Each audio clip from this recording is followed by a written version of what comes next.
Just a few more moments.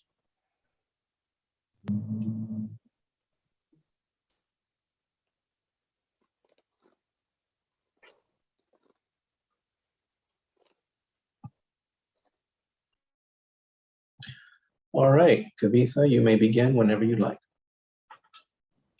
Okay, thanks so much, Jesus. Okay, let's get started. Hi, everybody, and welcome to the June 3rd meeting of the CB6 Strategic Community Planning Committee meeting. My name is Kavitha Matthew, and I'm chair of the committee.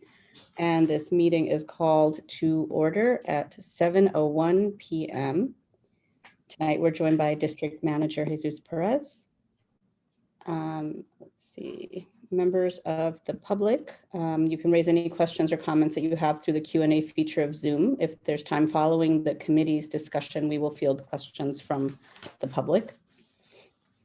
And we do not have a minute taker for tonight. So if you can volunteer to take minutes tonight, please raise your hand through Zoom.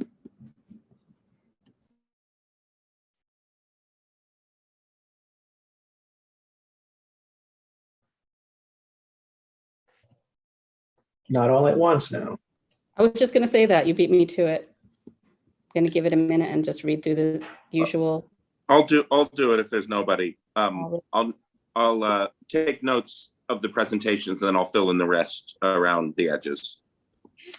All right. I think you did the last one. Did you do the last one? I don't know. No, I did two. Well, yeah, I did do the last one.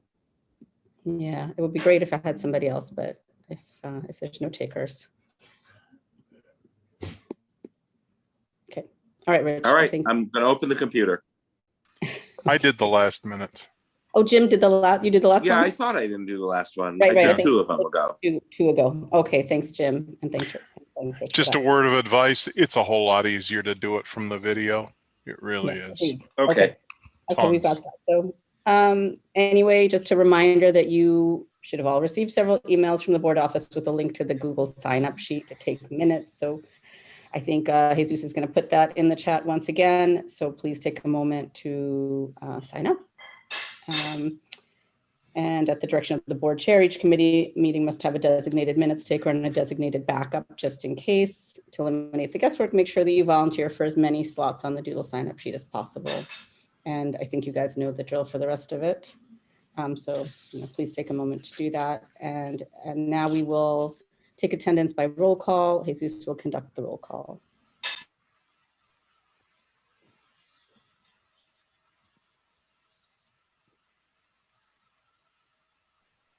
All right, listen for your name. When I call your name, please indicate that you are present. Asia Badi. Asia Badi. Jim Collins. Here. Thank you. Kavitha Matthew. Here. Thank you. Sandy McKee. Here. Thank you. Wells Magali is excused tonight. Rich Mintz. Here. Thank you. Lou Sapersky. Yo. Thank you. Sandra Sherrod. Present. Thank you. Letty Simon. Here. Thank you. Corinne Vanderdonk. Corinne Vanderdonk. Corinne said she couldn't make it tonight. All right. And Claude L. Winfield. Present. Thank you. And with that, we do have quorum. All right, great. Thanks, Jesus.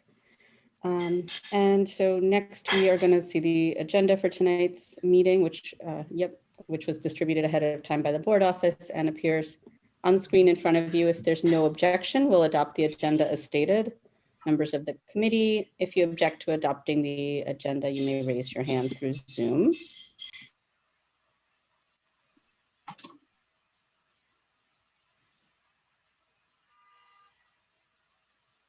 Okay, and seeing no objections, the agenda for tonight's meeting is adopted.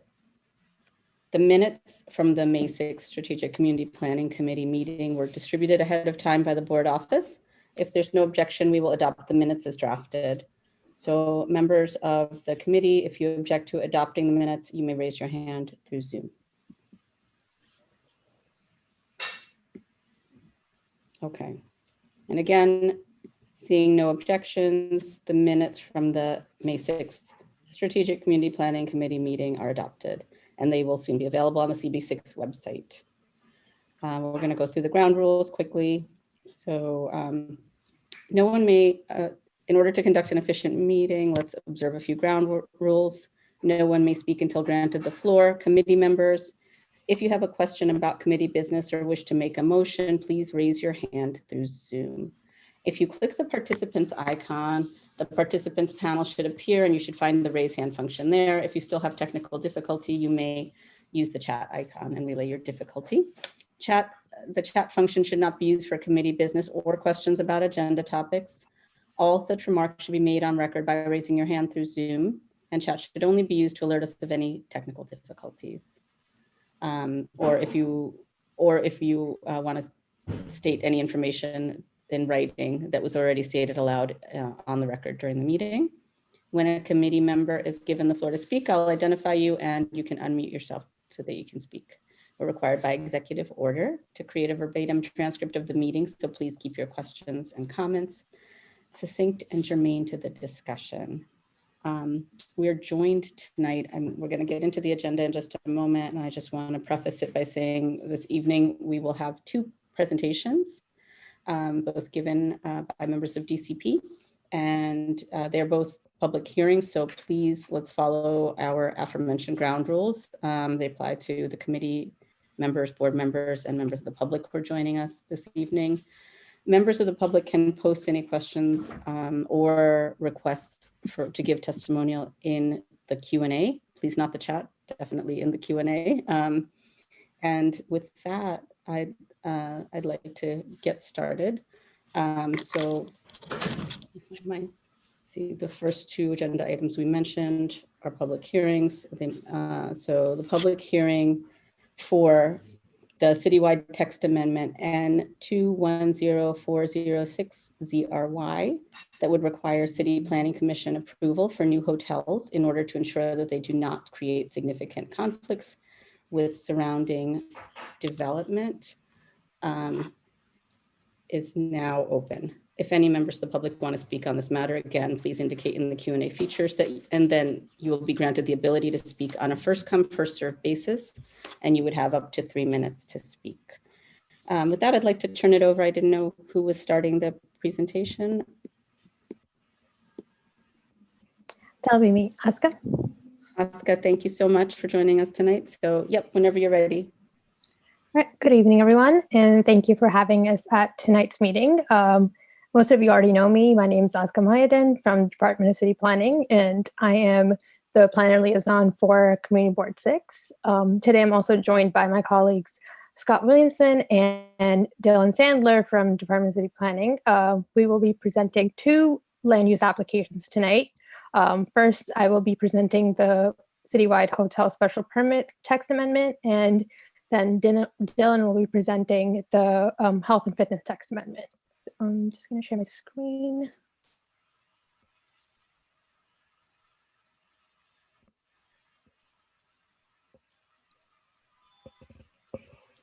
All right, so let's start. We're going to start out with the citywide hotel special permit. I'm sure you guys are aware of all the recent zoning text amendments that have been referred to the community boards. This is a little different than the other four that are part of the city's COVID recovery package. This is a result of years of discussion that have led to this proposal, and basically what it is proposing is a requirement for all new commercial hotels to go through a special permit process instead of the as-of-right development. If you want to hear more information about the proposal, I can stay for questions, or you can look at a detailed project summary and the annotated zoning text at the DCP zoning application portal online. I can also follow up on any questions I can't answer tonight. And what we're asking for is your recommendations for the City Planning Commission about the proposal. Official recommendations are requested from all 59 community boards, borough boards, and borough presidents. So like I said, this project is a zoning text amendment that would create a new special permit for hotel development across the city.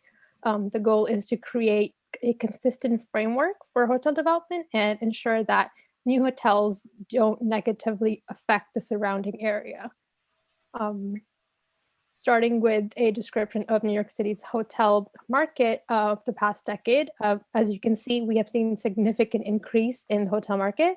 By 2019, which right before the pandemic hit, New York City experienced a record growth in the tourism industry and its hotel pipeline for the 10th consecutive year.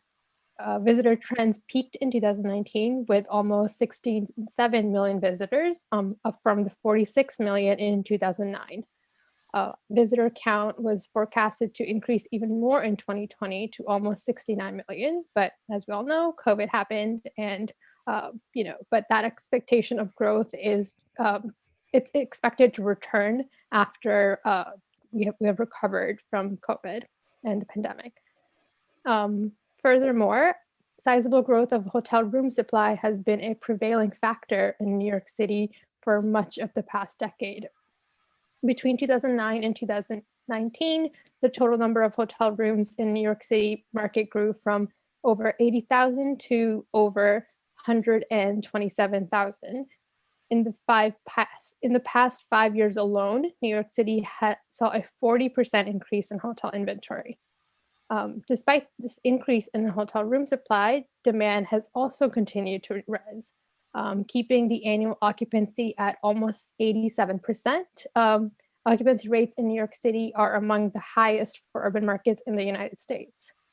The growth of the New York City market for the last decade was driven by both international and domestic travelers. These visitors are coming to New York City for its cultural offerings, with shopping and sightseeing being the principal reasons for about 86% of the international visitors.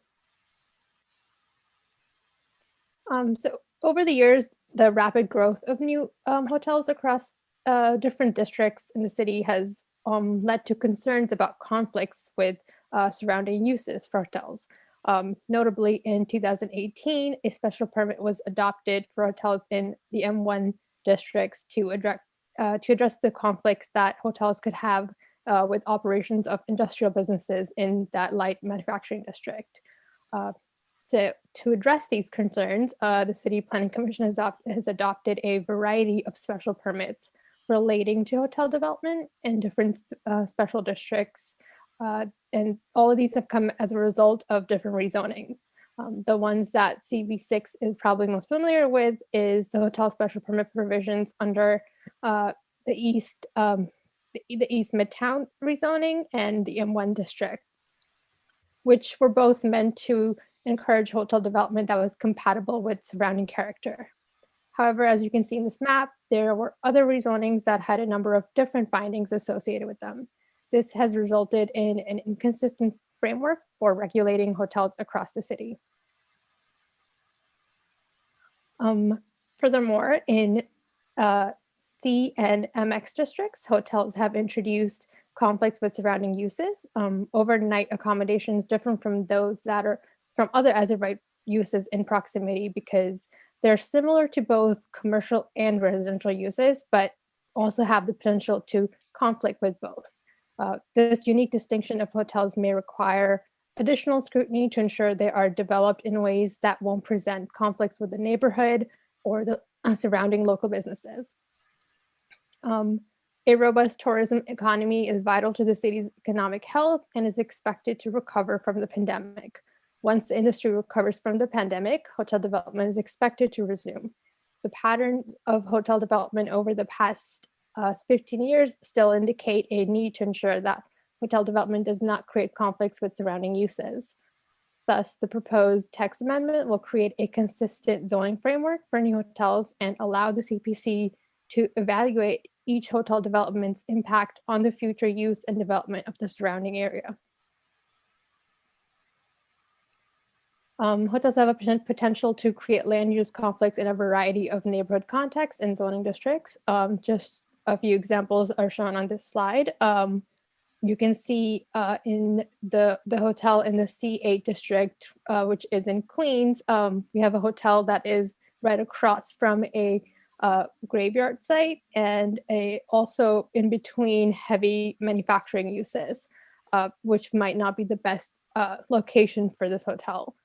Similarly, going across to the hotel in the C62 district, right below it in Manhattan, is an example where the hotel is set back from the street and also sunken in, creating a less than ideal pedestrian environment and disturbing the street continuity on the street.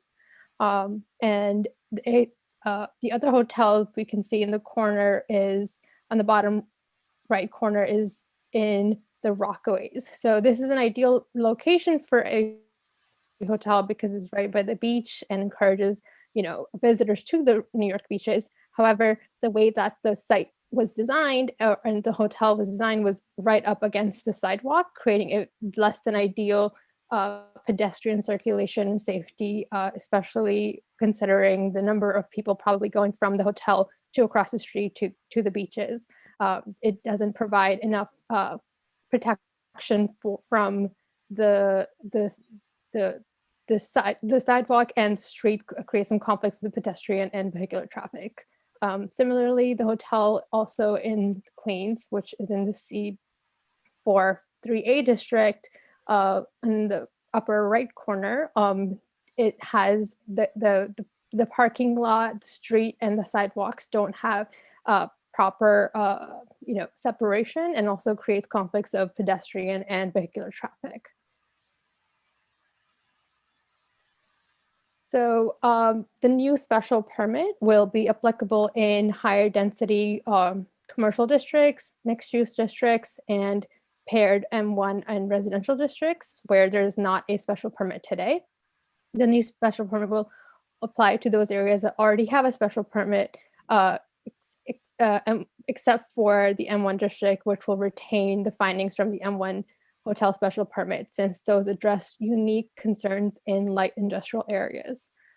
This map shows all the areas in pink where this new special permit would apply, and the areas in gray are the existing hotel special permits that will be staying, especially the M1 district, the M1 special permit. So looking specifically at Community District 6, this slide shows the applicability of the proposed permit. You can see it's mostly mapped in the higher density commercial and mixed use districts, including this commercial overlays along First Avenue. Just to give you a better view of that, this shows zooming into CD6 a bit more. And so similar to M1, we will not require a special permit for hotels that are for a public purpose, such as temporary housing for the homeless. This means that rules for siting of homeless facilities will not change and will continue to be permitted as of right in districts where they're currently allowed. While we understand the concerns, the proposal is intended to address the land use concerns related to commercial hotels and is neutral with current policies regarding homelessness.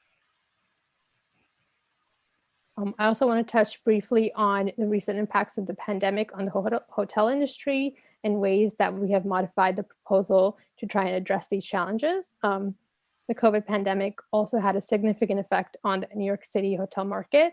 Between January and November 2020, a net total of 146 hotels out of total of 705 had been closed, resulting in about 42,000 rooms being closed. Luxury and upscale rooms types accounted for almost 85% of that loss. And estimates by the city's independent budget office placed job losses in the hospitality and leisure industry at around 197,000 jobs in 2020. About 96% of these room closures occurred in Manhattan. COVID has had an impact on the hotel industry, but there is optimism that the city will recover and visitors will return, with many experts placing this recovery in 2025. With that return in demand, the Department of City Planning anticipates development to return to pre-pandemic levels, leading to a need for the special permit, allowing for better regulation. However, we do not want these regulations to prevent recovery of the city. So because of the significant impact the pandemic has had, we have created several provisions to minimize the likelihood that the special permit will impair recovery of the hotel industry. Specifically, we have modified the vesting rules, which will facilitate projects that are already in the DOB pipeline to advance. Particularly, aging projects filed with DOB prior to 2018 need to obtain a foundation permit prior to adoption of this text amendment. And projects filed between January 1st, 2018 and the referral of this text amendment need to obtain zoning plan approval from DOB prior to adoption. Both categories of vested projects have 6 years instead of the standard 2 years from date of adoption to complete construction. So extending that time period of allowing for construction to happen is one way that we are accommodating the hotel industry as a result of the pandemic. And second is for land use applications. So approved CPC or BSA applications will not require a special permit if these applications were approved after January 1st, 2018. And applications that begin CPC public review or are filed with the BSA prior to adoption will not require a special permit. Finally, there is an extended discontinuance provision, which allows vacant hotels extra time to return to use. So usual discontinuance allowance for a building that has been vacant for 2 years to reopen with its previous use, but we are extending that to 6 years from the time of closure to come back online. These provisions are meant to allow for a portion of the 42,000 rooms that have closed as a result of the pandemic to return, bringing back an important industry to New York City. So a draft environmental impact statement and market study were also done to understand what the projected loss in rooms would mean for the hotel and tourism industries.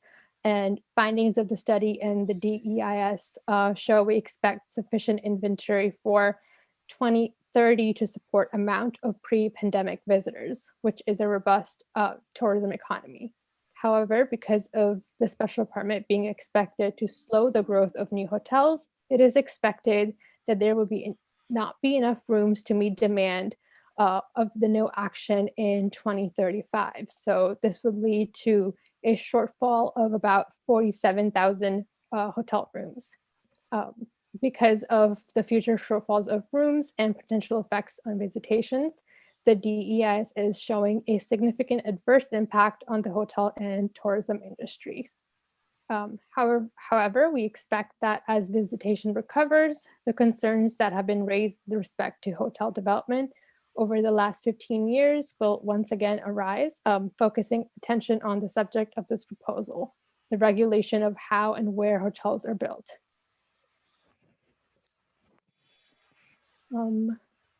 So as for the findings for the special permit, in order to grant such special permit, the commission shall find that the proposed hotel use will not impair the future use or development of the surrounding area. This is a broad finding for the particular reason that hotel development, this is a citywide text amendment, so hotel development looks different in each different neighborhood, in each different district, across different boroughs. So this allows for a more, allows for the commission and the community boards for each application to really review each application individually and this, see if it's in context of the surrounding area. So as mentioned previously, we're currently in the public review process of the text amendment. We're asking for your recommendations for the City Planning Commission about this proposal. Official recommendations from all community boards, borough boards, and borough presidents are requested by July 12th, 2021. Thank you for your time, and I'm happy to answer any questions. Thank you so much, Aska. So at this point, I'll open to questions. I've seen Jim's hand up for a while, so we'll start with Jim.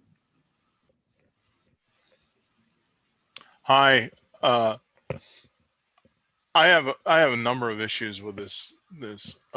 First of all, I follow the hotel industry quite closely because I have clients that are involved with it, and New York City is not predicted to come back anytime soon. And in terms of hotels that are closed, for example, a Marriott, they're on, I guess it's Lexington Avenue. In the 50s, that one is closed for a while and unlikely to open even 6 years from now. That's first. What we call the RevPAR, the revenue per average room in New York City, or per available room, excuse me, is considerably lower than it was just immediately before the pandemic. The other thing is we're in a period of record low interest rates, including longer term rates, and I see the ability to build hotels in out of the way places and in the 5 boroughs as beneficial to the city. One of your slides showed one near the beach out in Queens. My view is, most of tourism in the city has been concentrated in Manhattan, and it would be nice to spread that along to other boroughs that have their own displays, their own interests. And for people who are of lesser means, it's also nice to be able to go to a hotel that's not in Midtown, where the prices are average, in good times at least, average anywhere from $300 on up, $200 to $300 on up. And you'll have to explain to me why we're allowing one category of hotels to be subject to further evaluation by the local community district and obtaining a special permit, while hotels that are presumably intended for homeless services will remain able to build as of right. That's probably illegal, because you're treating 2 identical sets of contractors or businesses in an entirely different manner. It doesn't make sense. So those are my comments, and I will probably write them up. You said, what's the deadline for this? July 12th or something? Yeah, it's July 12th. Yeah. All right. Yeah. Those are my comments and concerns. That Marriott, for example, it's built as a hotel. It's an older hotel. It's a classic hotel. And now that it's closed, it's going to be some time before anybody wants to pick it up again. Because, as I say, it's not going to happen. The recovery that everyone is predicting for Manhattan is less likely than, at least the people in the hotel industry think it is far less likely than you seem to assume. Okay, Jim. I don't know if there was anything specifically that, Aska, that you want to address there, but I think there was a lot of comments to take in. So if you want, we can just kind of move through the rest of the commentary and then see if there's something you want to address specifically. Is that fine? Yeah, that's fine. I think I'll just quickly address one of the comments regarding the transient hotel, specifically for being used for homeless shelters. The purposes of the 2 commercial and commercial hotels versus public interest hotels are different, and the goals that they're addressing are different. And also hotels being used for homeless shelters, they're also fulfilling the city's requirements for emergency shelter, as well as, and they're also subject to fair share criteria. So that's a completely different process. So I just wanted to clear that up in that sense. But Are they hotels or are they shelters? well, homeless shelters are, if the transit hotels are slightly different, but they also have the different criteria. But if they're hotels being built, purposely built for the homeless population, then they are considered shelters, I believe. Okay, so let's take Rich next.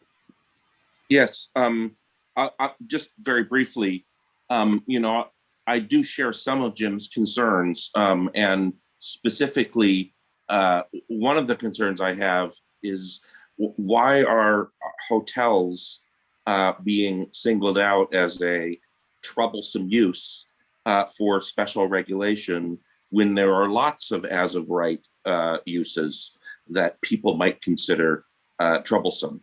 And related to that is my worry that once you put something like this into effect, it becomes a mechanism for people who want to prevent all development in their neighborhoods to exert objections, even if there's nothing particularly onerous about the thing that's being proposed.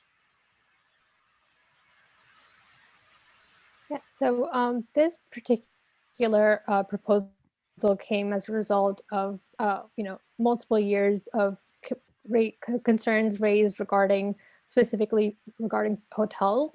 So and that's what DCP has studied, especially because of the both residential and commercial nature of hotels, and concerns a lot that have are related with particularly egress and around hotels and the surrounding areas. So, I mean, I understand your concern, and we welcome any recommendations that the board has for, the commission to consider. So, yeah. Thank you, Oscar, and thanks, Rich. We'll move on to Sandy. I'm wondering if there's any actual, within the text amendment, is there any description of what you want these hotels to do, or it's just a broad sort of, you have to go back and get some more approvals? Yeah, so it's pretty broad in terms of the only finding that, is in the special permit or for the special permit is that they have to be compatible with surrounding uses. And it was kept broad for particularly because it's citywide, and each unique, hotel site will come with its own unique conditions. But the thing that will be assessed and looked at will be, especially zoning it into the egress and ingress of these hotels, and like really just making sure that all that the site design is compatible with the surrounding. So who actually gets to decide that? The City Planning Commission? So it's a special permit, so that would go be a full ULURP process. So it would be the City Planning Commission, but it would also be, each community board will get to weigh in on their particular, community, the project that's in their district. So that's adding a considerable amount of cost to any hotel development to go through a full ULURP. Yes. And again, I think that's something that's a big concern. Why just this one particular use having to go through a full ULURP and incurring such a huge cost to do that? That would be definitely a concern I would have. Thank you. Thank you, Sandy. I see Adam's hand up. I'd like to just make a general comment for the record. So, thank you for the presentation and all the research that we've sort of done on the back end. I think that this, as presented, is a terrible idea, to be very blunt. And I think that the commission should reject this outright. I think that this is a solution in search of a problem. I think that the examples presented today, are, I don't know. I think it's basically like using a flamethrower to kill a fly, and I find it sort of to be somewhat ironic that in this same meeting, we're going to be hearing about the reversal of a special permitting process, that has been onerous for gym owners and other sorts of things that we've had to deal with as a board for decades. And to sort of further Rich's point, once this sort of gets put on the books, it's going to be very hard to sort of overturn. And I think that this, and to echo the other points, I think this is going to be an onerous process for any sort of new development. And I don't think this is something that we should pass, COVID or no COVID. So thank you. Thank you. Thanks, Adam. And I mean, before we even get to the other questions, just alerting you guys that we do have a draft resolution on this. Some of us have looked into this already. We'll get to that in a moment, but I do want to take all the questions and commentary before we get to that. So Jim, your hand is up. Yeah, you mentioned in the proposal for the health and fitness text amendment that it's supported by One New York City and Small Business First. I'm wondering if there's any industry association that has supported this, publicly supported it, or if they have lobbied for it in any respect. I would think that, given the nature of the business, that existing incumbent hotel industry people would likely support this kind of a proposal. So I'm wondering if the DCP has been, or I'm sorry, you're not with DCP. You're with IDA, right? I'm DCP. You are DCP. Okay, I'm sorry. I'm just wondering if any of them have advanced this proposal or said they support the proposal. I'm not aware of any such sponsorship for this proposal, Okay. as far as I know. Thank you.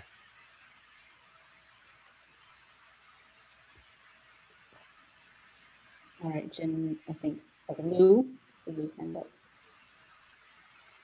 I'm just wondering if there's a shorthand overall reason that this proposal is being brought forward, because I've heard fragmentary responses, but not an overall applications reasoning for citywide imposition.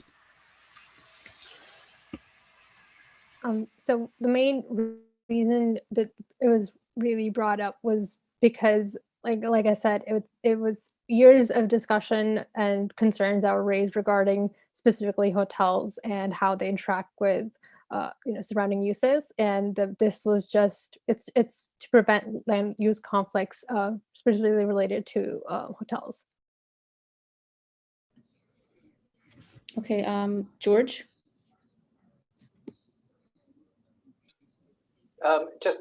Yes, thank you. There was one comment I wanted to make certain was clear. There's only one finding that the CPC has to make, and it will not impair the future use or development of the surrounding area. That's the finding that it has to make. It may also consider conditions and safeguards to minimize adverse effects on the character of the surrounding area. And I thought that should be clarified. And then finally, the other question I have, and I actually know the answer to it, but how many applications has the city received for special permits for hotels since we started asking for them in M1 districts and other special districts?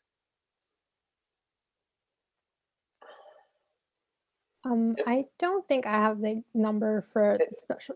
It's one. It's one, and it's the Commodore Hotel. That's it.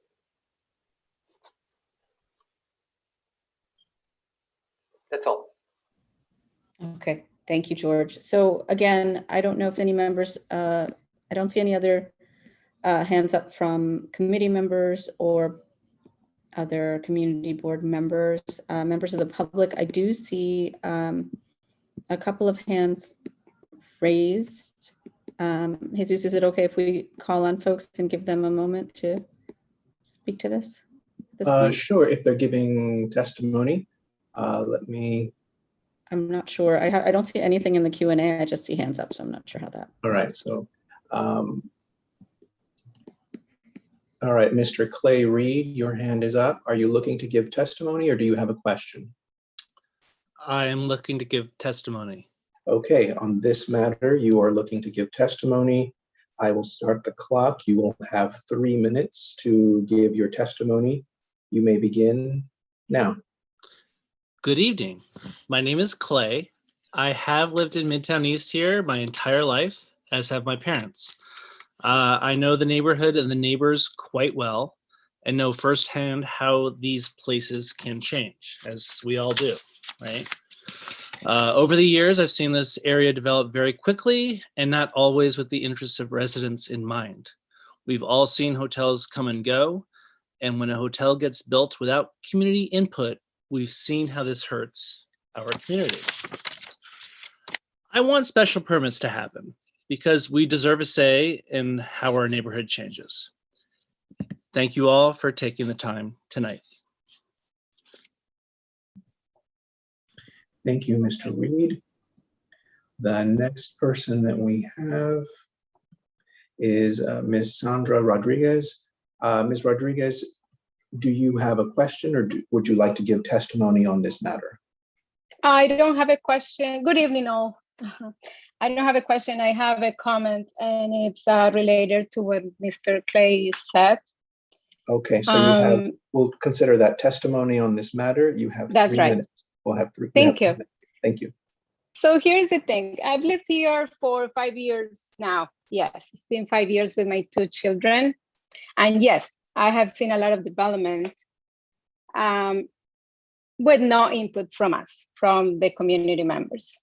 I believe it is important to be able to express our opinions in what happens to our neighborhood, just to ensure the community is on board. Why not? With these new hotels that get built around here.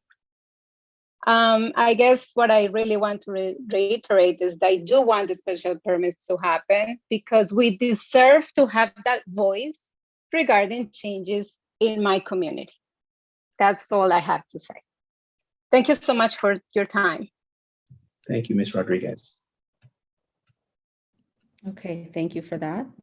And if that's everybody, I think. That seems to be everyone.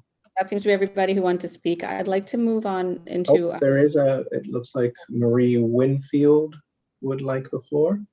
Sure. And just for the record, we should note that George Janes here is here as a contracted urban planner that CB6 contracts with to give advice on land use matters, just for the record. And Ms. Winfield, you are here as his colleague? Yes, I am. And I'm just noting that in the chat, there was a question from somebody who left the meeting that. Yes, there is a question from Anne Seligman, who is not a committee member, but is a member of CB6. She said if she wonders if city planning had actually considered the growth of Airbnb and the like in how many hotel rooms will actually be needed in the future. So the draft environmental impact statement had considered mostly hotel rooms in its assessment and did not look at Airbnbs. The legal use under use group 5 is what was assessed, but there isn't really a way for us to analyze or assess illegal uses. So Airbnbs and such were not part of the assessment. Okay, thank you. Thanks, Oscar, for that. And I'd like to take a moment now to move into to look at the draft of the resolution that we have put together in response to this amendment. So Jesus, if you could, I know we did not have a chance to send it out to the committee ahead of time, and my apologies for that, but it's pretty straightforward. So I think we can just kind of walk through it right now. And I'd like to get, a discussion around this if possible. So, and yeah, as it stands, Jesus, if you could go up to the top of that.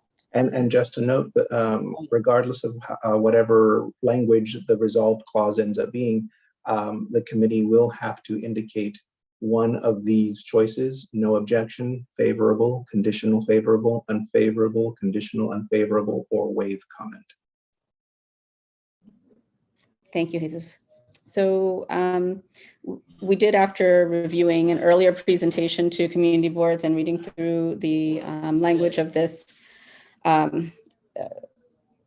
text amendment, come up with some responses. And our whereas clauses really do hit upon a lot of the points that were brought up by many of the committee members today, including, and I'm not going to read everything, but I want to just touch on the major points, if that's okay. So after hearing this presentation and understanding, what the background of it is, what caused it, and also considering the impacts of COVID-19 on this industry and many others, we understand the need for, or the desire for more review of land use, of development in general. But the resolution really speaks to why hotels, why specifically are we doing this, extra step for hotels, a full ULURP where we don't see a full ULURP as being necessary, especially considering the timing and the impact on the hotel industry right now.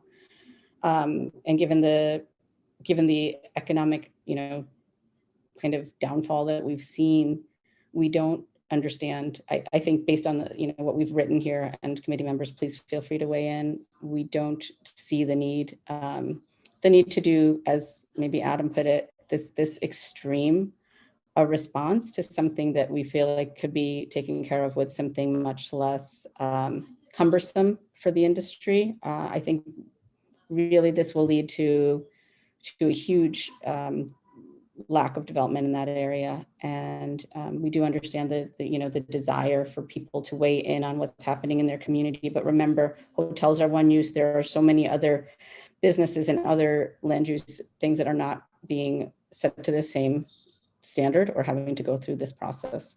So also with the DEIS showing that there is a significant adverse impact on the industry, it shows a loss of revenue. It shows, a shortfall of hotel rooms, and it also shows a loss of jobs. And I think all of those are reasons not to support this text amendment. If you scroll down a little bit, it really does talk about, the economic activity that's supported by hotels. I think another member really did touch upon who is going to benefit from this, and we see it as like the existing hotel industry would benefit and be able to charge, much more for those rooms that are going to be in much more demand, because there's not going to be enough to go around, as shown by the DEIS. So moving down a little more, Jesus, we don't quite know why the ULURP process would be required for this, and why it couldn't be something that's done through another action or authorization without going through a full. So we do think that land use professionals should be looking into this, city planning, but not necessarily bringing this every single new, hotel development in front of the community boards. And we do think this is going to be quite extreme. So we've gone through the whole, all our issues with it, and we can add to this, but at the end, we have, as written, we don't see the need for this type of action, and we don't support it. So I'm open to comments on this if you guys are looking through. So our whereas, yeah, the last one we're probably going to work on a little more. That has to do with hotels that were used as temporary shelters and has to do with the extended discontinuance. But the resolved essentially says we do not support the proposed citywide hotel special text amendment due to its arbitrary focus on one specific use group, the inopportune timing, and adverse potential impact for future revenue and job growth.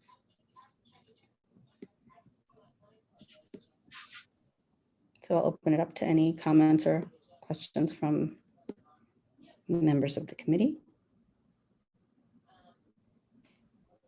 Okay, Rich. I'll just say I would support this resolution as written. Thank you, Rich. Lou? I see Lou. The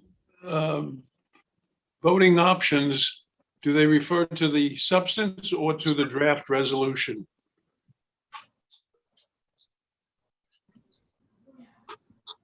I think, Jesus, correct me if I'm wrong, we're talking about when the resolution can be written however the board wants, but when I go to submit it to DCP's portal, I must select one of these choices to classify the resolution under. So right now it seems like the committee is leaning towards unfavorable, full stop. Excuse me, Madam Chair. My question dealt with the 6 options at the bottom of the resolution. Do they deal with the proposed zoning resolution or to the draft resolution as it has been presented to us? They have to do with the draft resolution. So as Jesus said, and we've written this draft. If you read the resolved, we say we do not support the proposed citywide hotel. And as Jesus mentioned, I think that would lead us to check the unfavorable box in those 6, 6 options that we have when submitting this. Thank you, Madam Chair. You're very welcome. Letty? Oh, I agree with Rich. Thank you, Letty. So, okay, Sandy? I think that means we're calling for a vote. We've had someone in support and someone seconding it. So I move that we vote as an unfavorable response to this text amendment as outlined in the resolution written. Thank you, Sandy. And I think we already had a second, but if you can just speak up. Second, I'll second that. Letty seconds us going to a vote on this. We will now take a vote on the draft resolution as written, supporting it as written and selecting unfavorable. And Jesus is going to go through a roll call. When your name is called for your vote, you can unmute yourself and answer aye, nay, abstain, or not entitled. Those are your options. So Jesus, please take it away. Okay, we're about to start the voting. You will be voting those options that Kavitha just recited. So that means if you're voting in favor, that means you're voting in favor of not supporting the proposal. So keep that in mind. If you're voting opposed, you're voting opposing to not supporting. All right. Azia Badi is not here. Jim Collins.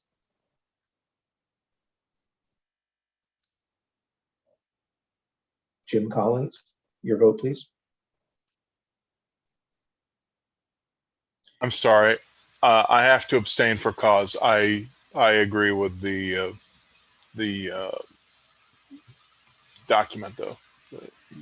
Jim Collins votes not entitled. Kavitha Matthew. Aye, in support. Okay. In favor. Sandra McKee. In favor. Okay, thank you. Wells Magali is not here. Rich Mintz. In favor of the. Okay, Lou Sapersky. In favor. Okay, Sandro Sherrod. Aye. Okay, thank you. Letty Simon. In favor. Thank you. Corinne Vanderdonk is not here. Claude L. Winfield. Aye, in favor. Okay.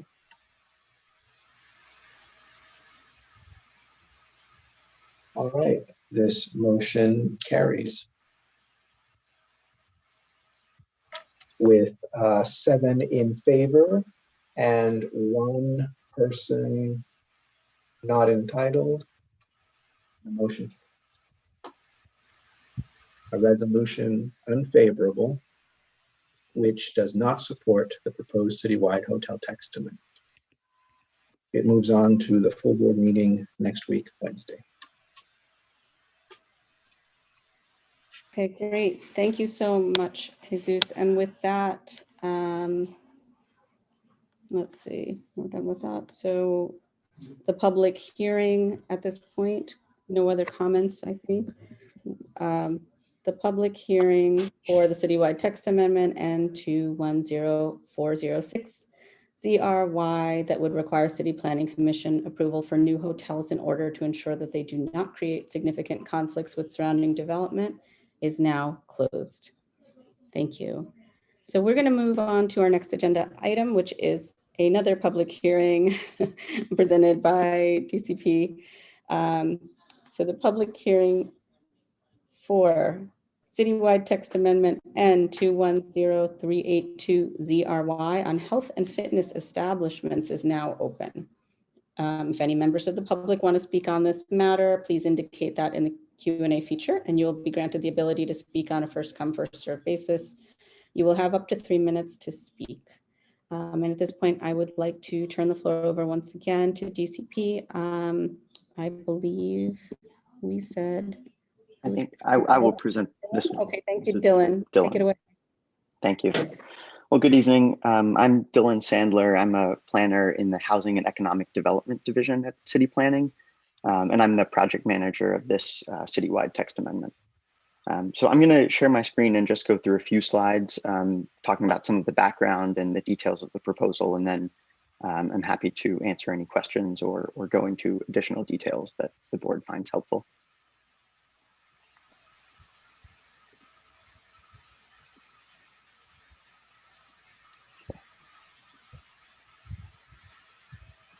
All right. So the purpose of this health and fitness citywide text amendment is really to reduce red tape, to cut red tape for small businesses that provide health-related amenities. This is something that as an agency we've been working on for several years, but really in light of the pandemic, it's something that we have advanced much more quickly in the last several months, and see as a significant priority to allow this industry to rebound and recover from the pandemic. The types of businesses that are impacted by this proposal include many things that we're all very familiar with. So this is, it includes larger gyms like chains such as Blink and Planet Fitness, as well as smaller independent gyms. It also includes smaller studios. So these range from martial arts to bar and cycling and rowing studios and a number of others. And it also includes a lot of therapeutic and wellness and relaxation types of businesses. So spas and massage therapy are the primary examples of that. The existing special permit was created in the 1970s. That it's a Board of Standards and Appeals special permit that applies to most gyms, spas, and massage therapy. And it was really created specifically to address concerns about commercial sex and prostitution that was occurring within massage parlors and health clubs, primarily around Times Square, but in other portions of the city as well. And at the time that this was created, New York City didn't have the range of commercial gyms and fitness facilities that exist today. So there were larger commercial or larger nonprofits like the YMCA, but the range of gyms and health related things that we're all now so used to really didn't exist at the time. And so when this was created, really with this one purpose in mind, there wasn't the expectation or anticipation that there would be this whole range of largely very legitimate businesses and desirable businesses that would be caught up in this citywide special permit. Things have changed a lot in the last 40 plus years since this was created. In addition to there just being a lot of growth in this industry and a desire from communities to have access to these kinds of amenities. There's also been changes in massage therapy industry. Massage therapy is now licensed by the state of New York, by the New York State Education Department. And there's a registry of all licensed massage therapists that is available publicly in New York State.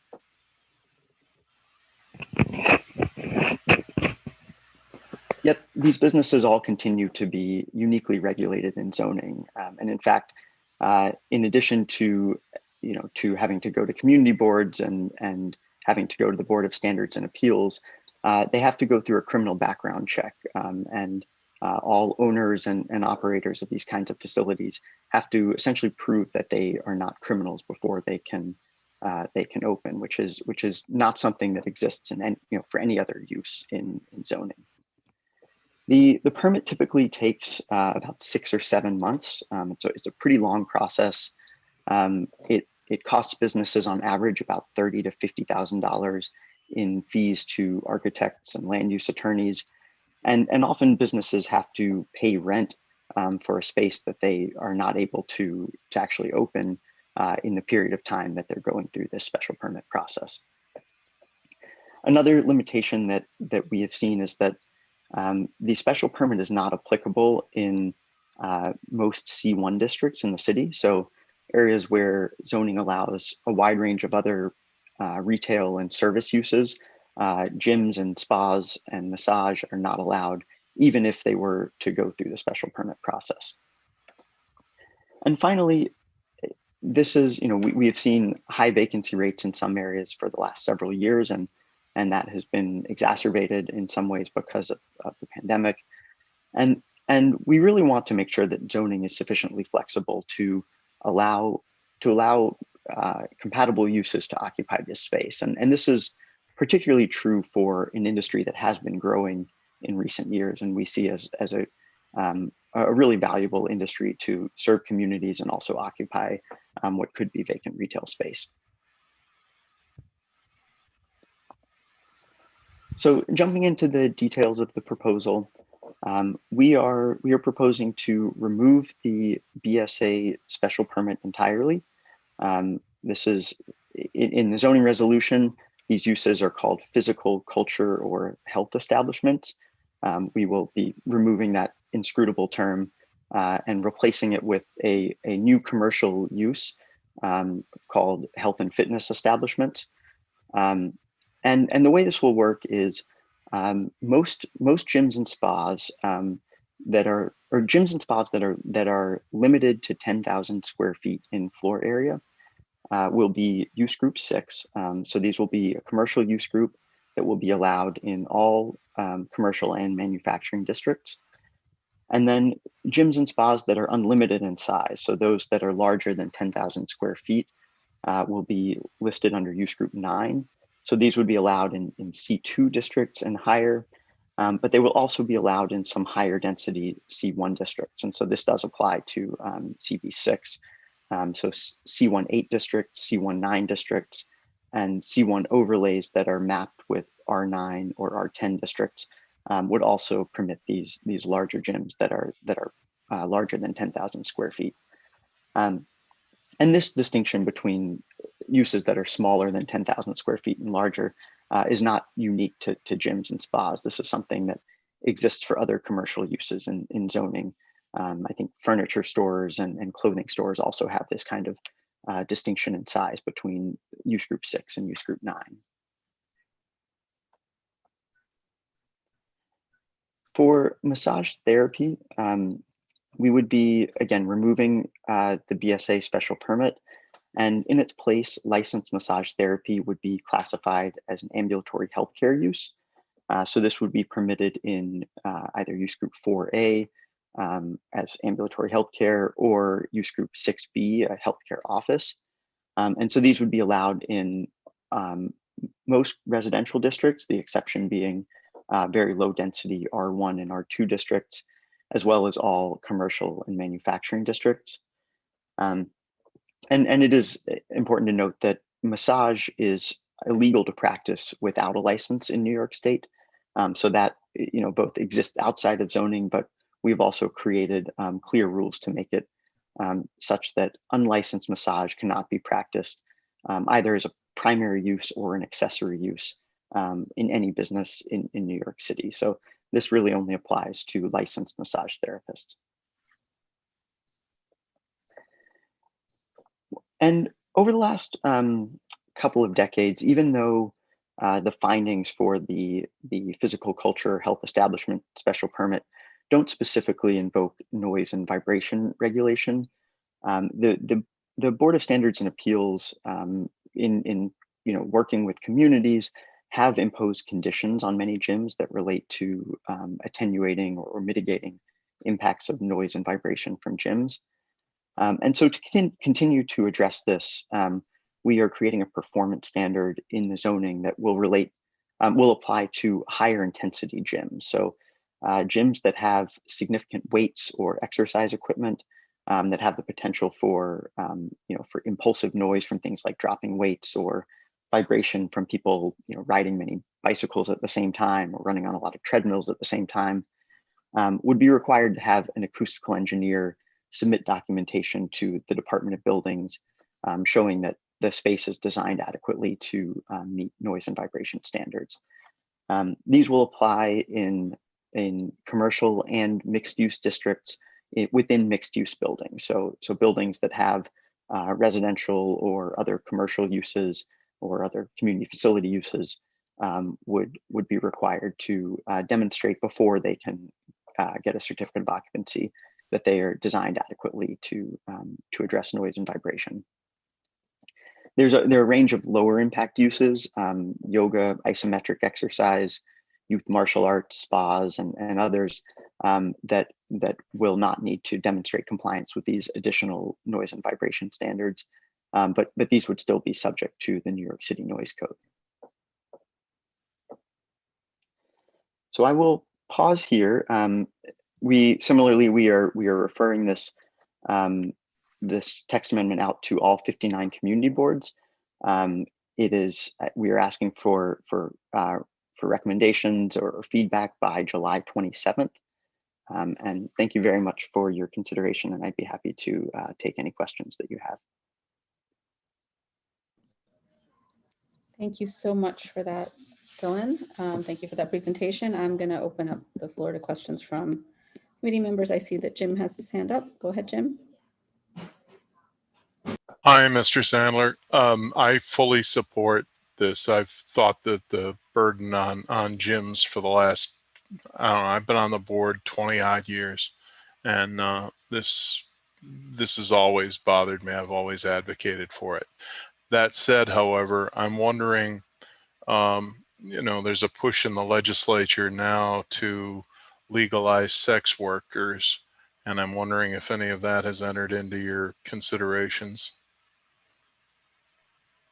Yeah, so I would start just by saying, so we have worked very closely with the Office to End Gender-Based Violence that really are sort of the central point of coordination in the city around human trafficking and sex trafficking and any sort of policy initiatives that would relate to legalization or decriminalization of sex work. And we've also worked very closely with the Mayor's Office of Special Enforcement, who deal with enforcement of commercial sex and illicit activity, including that might be occurring in businesses offering massage. And both of these offices are very supportive of this proposal and think that it, in some ways it is agnostic on issues of commercial sex. It maintains every existing enforcement mechanism related to commercial sex. So I mentioned that that unlicensed massage would continue to not be allowed, and the Mayor's Office of Special Enforcement still has every ability to issue zoning violations, issue sort of a civil enforcement penalty on businesses that are engaging in commercial sex within the guise of massage or any other kind of health and fitness business. But it really is not sort of entering into broader conversations around that. Most even when this was happening, I mean, they went underground. They didn't label themselves massage parlors or massage whatever, because it was, you know, I think it was when New York State made it illegal for people to perform massage illegal. They just, you know, they'd just be there. They'd be underground. So hopefully we can avoid that with new gymnasiums or health spas, whatever they want to call them. Right. Thank you, Jim. Adam? Again, I'd just like to make a comment. My feelings towards this item are almost the exact opposite of the previous item. I'd like to thank you and the entire staff at DCP for bringing this forward. I think it's a step in the right direction. I think this will lift some of the burdens off of these individual businesses. Again, I think this is something that should have been done, you know, pandemic or no pandemic. So hopefully that this can get enacted, you know, ASAP. And I think it would do a lot of good for these businesses and the community as a whole. So thank you. Thank you. Thank you, Adam. Do we have any more comments, questions, or anything from committee members, board members? I don't think I see anything from any members of the public either. So in that case, as Adam mentioned, well, Adam didn't mention it, I'll mention it. We have similarly have a draft resolution that Adam actually worked on. Thank you for that, which we can share with the committee. And again, did not get a chance to share this ahead of the meeting, so apologies for that. But Adam, I'm going to let you take us through this if you don't mind. Not at all. So again, this really just sort of echoes what was presented before you this evening. It just sort of just walks through. Excuse me, can you send it a draft?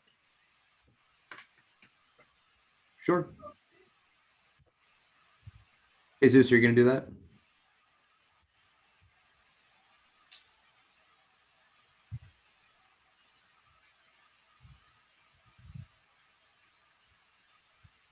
Is that any better? I'm monitoring the feed now, and I can get it all up in the screen. No, on my screen, it needs to be moved to the left. I can't see the right wording. Mm-hmm. You can make it a little. Can you send a link through chat? Oh, it just needs to move it slightly. Yeah, that's fine. Yeah, there you go. Make it smaller, So again, in the whereases, they more or less just echo what was said during the presentation just now. You know, this is sort of an item that dates back to the 70s. You know, this is a sort of places a burden on these businesses, and you know, now is definitely a good time to sort of, you know, change this up and eliminate this special permit. You know, this is an industry that's been, you know, battered specifically by COVID. So anything that can sort of place less of a burden on these industries, you know, would definitely be a net good. And so that's just most of the whereases, and it's pretty straightforward. And the resolved is just further down, just yeah. So those are the two resolved. You know, it basically, you know, this created a sort of an unfair, unnecessary process over the years. And essentially by doing away with the special permit, you know, we will help facilitate, you know, an industry that's been battered, but also, you know, an industry that, you know, as the presentation pointed out, you know, has changed a lot, you know, since the 1970s. So, yeah. Okay, thank you for that, Adam. I see a question from Jim. Call the question. And I just want to remind everybody, thank you, Jim. I just want to remind everybody that we, again, have to select one of those six options. Given the wording of this, and Adam, tell me if I'm wrong about this, I think it would be favorable. I would suggest favorable. Okay. I second the motion. So are we ready to take a vote on the draft resolution for the health and fitness text amendment, and voting for a favorable response? We still have some hands up. Oh, I see. Oh, Okay. I'm sorry. No, let's take a moment. So let's go to Lou.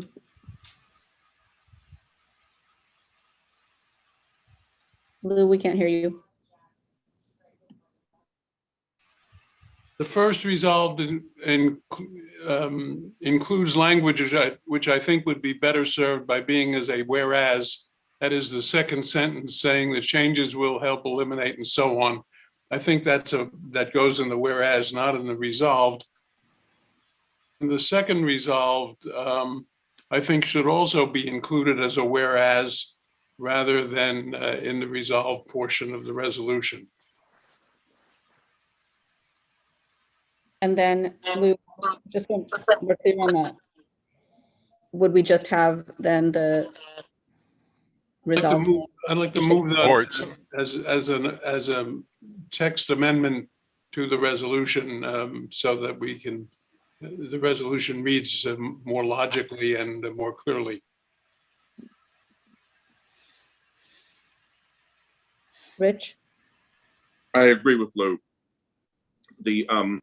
The resolve should simply be that we support the text amendment, and the other two propositions in the last two paragraphs should be moved into whereases. I'm on board with that. And Heather, does anyone else have any issues if we go ahead and make those changes? Lou? Move the option of the resolution as amended. Seconded. Oh, sorry. Seconded. Okay, thank you. So we're going to move ahead to voting on this resolution with those changes, which I think Jesus is taking care of right now. So just give us a second and then we'll run through we will, once he's done with that, we'll take a vote on the motion to accept this resolution as changed, as updated right now. And it will be a favorable response. Once Jesus is ready, when your name is called for your vote, you can unmute yourself and answer aye, nay, abstain, or not entitled. And whenever you're ready, Jesus, you can run through that. Do we have one more question? No, is there a hand up or is that from before? Jim? Yeah, I'm sorry. I thought they went down automatically, but I guess not. Okay. All right. All right. We will now start the voting on this resolution as amended.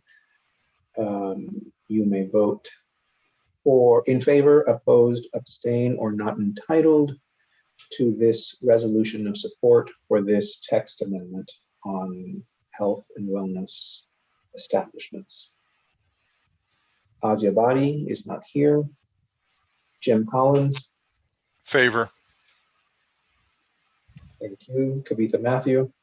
In favor. Thank you. Sandy McKee. In favor. Thank you. Wells Magali is excused tonight.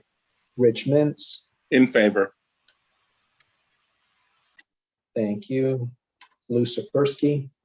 In favor. Thank you. Sandro Sherrod. Aye. Thank you. Letty Simon. In favor. Thank you. Corinne Vanderdonk is not here tonight. Claude L. Winfield. In favor. Thank you. All right, it is unanimous in favor. This motion carries. It moves on to full board on Wednesday night for a vote, a final vote there. Thank you. Thank you, Jesus, for that. Thanks, everybody. So now the public hearing for citywide text amendment N210382ZRY on health and fitness establishments is now closed. And before I say anything more, I just want to thank everybody for making this. Thank you to the members of DCP for your presentations. We really appreciate it. We do think it's, it was really interesting to have both of those text amendments at the same meeting. Good to see those contrasts. And I guess our contrasting views on those. But thank you for your time and for your presentations. We really do appreciate it. Appreciate George, James, and Marie giving your input on those items. And thank you to Adam for drafting that reso and helping us keep this meeting moving along and really efficient. So thanks everyone. We're gonna just move on to our next agenda items with that.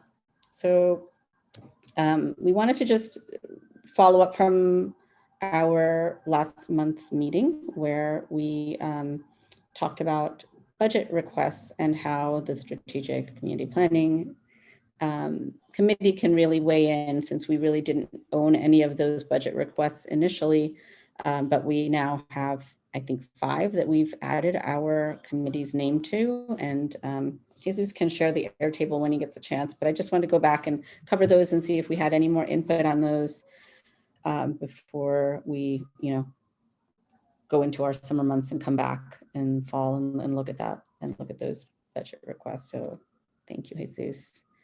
He'll pull that up in just a second. And for the folks watching at home and for the committee members, in case you ever lose the link and can't search for the email, you can always find this Airtable, this database, by going to the budget committee page on our website, cb6.org.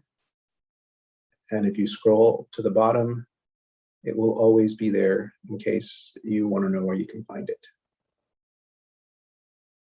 All right, can everybody see it now? Yes. Yes. All right. We'll filter. It's very easy just to click filter, add a filter. And what we'll be doing is looking for where a committee has any, it's always any of, and then find strategic community planning. It's important to qualify it like this because since now with strategic community planning, there are some committees that have some items that have 2. This will always bring up the ones that strategic community planning wanted to focus on. Thank you. Thanks, Jesus. That's great. So, yep, as we mentioned, there's 5 that we are kind of lending our committee's support and priority to, that includes more affordable housing, more supportive housing, and housing for seniors, construct a continuous esplanade, and the new park. And we mentioned this at, I think, our last meeting. I just really wanted to go back into, and we've done this for at least one of the items, where we go back into the description. And I think we've only done this for the esplanade one, Jesus, if I'm right about that. Right. So based on comments from our last meeting, and I think Lou, you had mentioned, and a couple of other folks, we mentioned trying to be really specific about what we're asking for. And one thing that was missing was some specificity on the access and the gaps to, so Jesus has gone in and filled that in terms of the spaces that we think are missing the continuity in the esplanade. Lou, go ahead.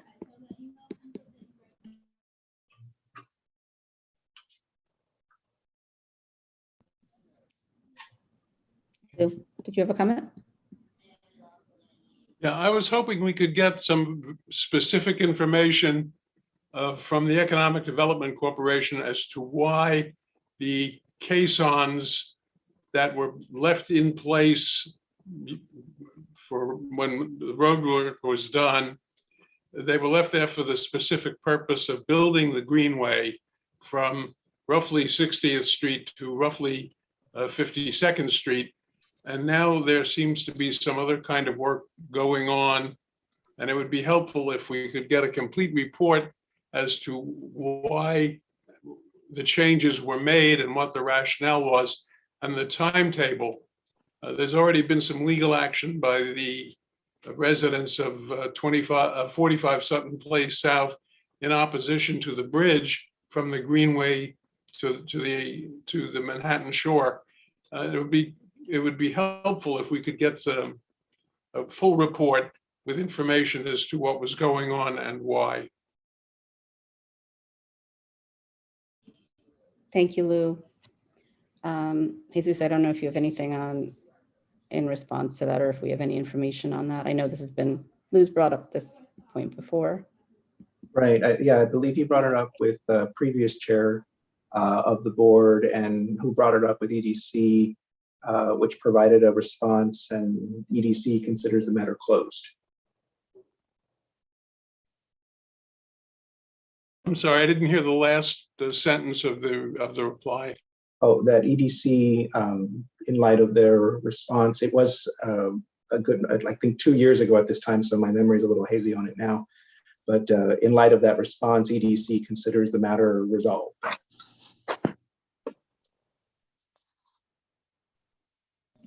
Letty? I think maybe an update would be very helpful to us, and perhaps we could invite them to come in and give us more information.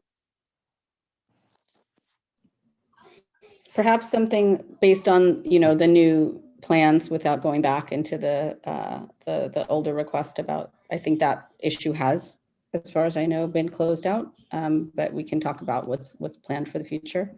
Letty, go ahead. Lou, I think in regards to the legal action, they, it lost in court and they're not proceeding any further.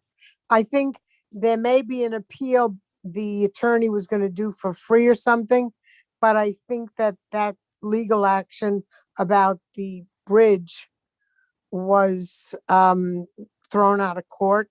They did not succeed with that. Well, maybe, I think that's accurate. All I recall. I think that's accurate, but I think that maybe a sentence or two to explain what was going on would be helpful for the knowledge of the committee and of the board. Yeah, that would be good if EDC came. I agree with you. Why not? Sorry to interrupt. Thank you. We'll see what we can get in terms of updates on that and bring it up at the next meeting if we get anything. On the other points, I'm just trying to figure out if anyone wanted to take on any more of these in terms of specific information, backup stats. I know we're limited in terms of how much we can write on the maybe Airtable descriptions, and Jesus, remind me if I'm wrong, but I do think there's opportunities to have more of a narrative to explain our position on some of these in a similar way that we did this one. Yeah, Airtable does not limit us, but City Planning's portal does. So these little blurbs that you see here are limited to 800 characters. And if we try to put more, it'll get cut off. So that's why we have to really, really be concise. The only one that is really been worked on is this one, the continuous Esplanade one. What I've done here is for all of the budget requests, not just the strategic community planning ones, but I have included the fiscal year 22 blurb, which is the fiscal year that begins on July 1st. But since that one is the one that was voted on last year, it is considered sort of the one that's going to be old. I have taken that text and put it in a field for fiscal year 2023, because using the 2022 one, we can build upon that and either keep it for fiscal year 2023 or make modifications to it, as in the case of the continuous Esplanade one. And when modifications are made, I will make a note as to what those modifications are. And at some point, the committee can say, okay, we want to either keep it as the fiscal year 2022 blurb, or we want to keep it as the fiscal year 2023 blurb, if that makes sense. That's helpful, Jesus. And again, this is something to be done in conjunction with the committee that was already listed as owning those, or as identified with those specific items. So all of these are with another committee, land use or parks, or I think we had housing for others. So this is really about getting a little more information there, looking for anybody who's willing to take on any of these or feels like they have any more expertise on these or can get it. Again, I guess we'll let that simmer if no one wants to jump in right now and take those on. But I do think we've picked the right ones to kind of, work on together with the other committees. Any other thoughts or input on that?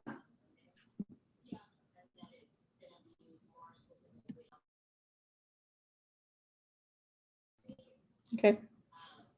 All right, Jesus, thank you for sharing that. I think we'll just keep that in mind and see if we can, if anyone wants to contribute to those Airtable descriptions or information. And I am going to move into my chair's report now, which will be brief. So not as long a meeting as we had feared, I think. So I just wanted to give you guys an update on, I want to say, I'm excited to have new members coming into the board. I guess they'll be onboarded through the, into the fall and decide their committees. I'm not sure anyone's came and joined this meeting, but hopefully we'll see if there's anyone who's interested as we move on. But I did want to say a couple of words about MSBI. I thought I would be saying my broken record. We have no updates. We have no updates. And actually we have no updates, but did hear yesterday from the Manhattan Borough President's office that there is going to be a meeting of the working group, the MSBI working group, that will take place on June 15th. So, and they expect MSBI to provide updates at that time. I immediately, of course, reached out to MSBI and they said, the updates will come out at that time. So I didn't get any previews. I don't know what's happening. I do feel like, maybe there is some movement on that. And given that, I'd like to keep working. We're going into the summer months, but we are already working on, tweaking our community outreach survey. I want to continue doing that. We did hear from SPNA, the Stuyvesant Parks Association, that they welcome us to join them at their outdoor activities that are planned for the summer. And there's several of them. There's one towards the end of June, which maybe we can get a kind of a soft launch of a survey going for that. Would love for that to happen. If not, there's others ongoing throughout the year and we can figure out other ways to kind of get that out there. But that's really all I have. And any updates that we get will be added to the Problem in Place website as we receive them. So I will keep you posted on those developments. I think that's really it for the chair's report. So at this point, I would like to see if any members of the committee have old or new business. Please raise your hand if you do. I think everybody just wants to go eat dinner, right? Okay. Yes. Okay. So seeing no hands up, I'm going to ask for a motion to adjourn. So moved. Second. Second. Okay, we don't even need a second, but I know you guys are all down to second, so I'll take the second too.